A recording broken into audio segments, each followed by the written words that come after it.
श्रीराम समर्थ। ब्रह्मानंदं परमसुखदं केवलं ज्ञानमूर्तिं द्वन्द्वातीतं गगनसदृशं तत्त्वमस्यादिलक्ष्यम् एकं नित्यं विमलमचलं सर्वधी साक्षिभूतम् भावातीतं त्रिगुणरहितं सद्गुरुं तं नमामि।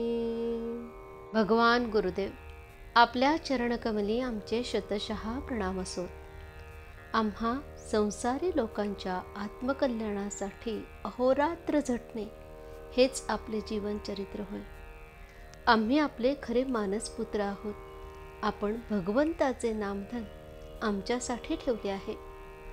त्या नामात गोडी उत्पन्न व्हावी आणि आमचे मन नामात रंगून जावे, हीच आमची आपल्या चरणी एकमेव प्रार्थना आहे। जय जय रघुवीर समर्थ। भगवंताच्या नामानेच वासनाक्षय। आपण सर्व जीव वासनेत गुंतलेले आहोत, कारण आपला जन्मच वासनेत आहे। वासना म्हणजे आहे ते असू द्याच आणि आणखीनही मिळू द्या असे वाटणे। आपण सध्या या स्थितीत आहोत, पण सुरुवात म्हणून आपण असे म्हणावे की आहे ते असू द्या आणि आणखी मागायचे ते परमेश्वराजवळ मागूया।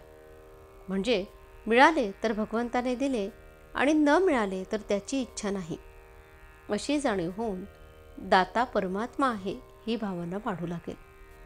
आहे तेही त्याच्याच इच्छेचे फळ आहे असे वाटू लागून अस्वस्थता आणि आसक्ती कमी होऊ लागेल। आणि आसक्ती कमी होऊ लागली की हवे नको कमी होऊन वासना ओसरू लागेल। केवळ आपल्या कर्तबगारीने वासनेच्या पलीकडे जाणे अशक्य आहे। त्याला शरणागतीशिवाय गत्यंतर नाही। याकरता योग्य संगतीचाही फार उपयोग होतो। एखादा वैराग्याची संगत केली तर स्वाभाविकच कपड्याचे प्रेम कमी होईल, पण एखाद्या शेटजीच्या संगतीत राहिलो तर छान चौकी करण्याकडे प्रवृत्ती होईल। म्हणून अशा संगतीत राहावे की ज्यामुळे शरणागती यायला मदत होईल। शरणागती म्हणजे परमेश्वराला सर्वस्वी अर्पण होऊन राहणे। याचाच अर्थ आपण उपाधिरहित बनणे। तर मग आपण अशाच साधनांची संगत केली पाहिजे की जे अत्यंत उपाधिरहित आहे। हे साधन म्हणजे भगवंताचे नाम। काळ, वेळ, परिस्थिती, उच्च नीच भाव, स्त्री पुरुष, विद्वत्ता, अडाणीपणा, श्रीमंती, गरिबी, प्रकृतीची सुस्थिती, दुस्थिती वगैरे कोणतीही गोष्ट नामाला आड येऊ शकत नाही। तसेच त्याला कोणतीही उपकरणे लागत नाहीत। ते हृदयात सतत आपल्याबरोबर बाळगता येते। नामात वैराग्याचे कष्ट नाहीत आणि कुठेही केव्हाही ते बरोबर नेता येते। त्यासाठी विषयाची तदाकार वृत्ती सोडली पाहिजे। भगवंत माझ्या मागे आहे अशी श्रद्धा राखली की वृत्ती विषयाशी तदाकार होत नाही। मारुतीने दिलेली मुद्रिका पाहिल्यावर सीतेला रामाच्या स्वरूपाची आठवण झाली। त्याप्रमाणे नाम घेताना आपल्याला त्याची आठवण झाली पाहिजे। भगवंताच्या अनुसंधानात जो राहील त्याने काळावर सत्ता गाजवली। अशा लोकांना मरणाचे भय कुठून असणार?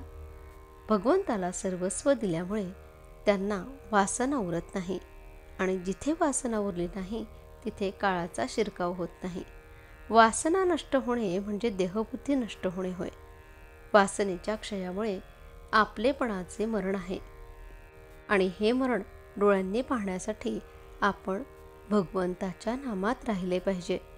आजचे बुधवचन: वासनेचा क्षय भगवंताच्या नामात आहे हे अक्षरशः खरे आहे। जानकी जीवन स्मरण जय जय राम।